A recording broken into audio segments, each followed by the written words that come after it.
নমস্কার বন্ধুরা, সবাই নিশ্চয়ই অ্যাক্টিভ আছো। তো বন্ধুরা, যেহেতু আমি চাই সবসময় যাতে ভালো কিছুই সবসময় যাতে শেয়ার করতে পারি এই মাধ্যমের সাহায্যে।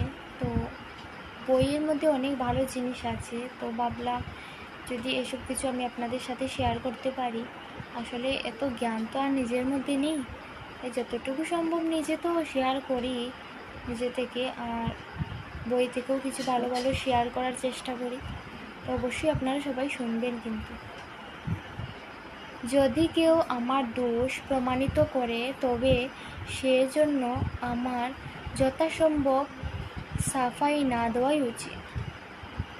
কেননা সাফাই দিলে দোষসমূহ পরিপক্ক হয় এবং যে দোষ দেখিয়ে দেয় তার চিত্তে ভবিষ্যতের জন্য অন্তরায়ের সৃষ্টি হয়। এর ফলে আমরা নির্দোষ হতে পারি না। যদি আমি নির্দোষ হই, তবে দোষের কথা শুনেও আমার মৌন থাকা উচিত। এতে আমার কোনো ক্ষতি হবে না, এবং যদি দোষ থাকে তাহলে তা সংশোধন করা উচিত। যে দোষ দেখিয়ে দেয়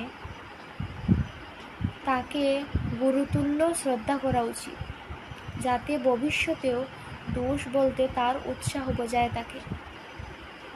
অবশ্য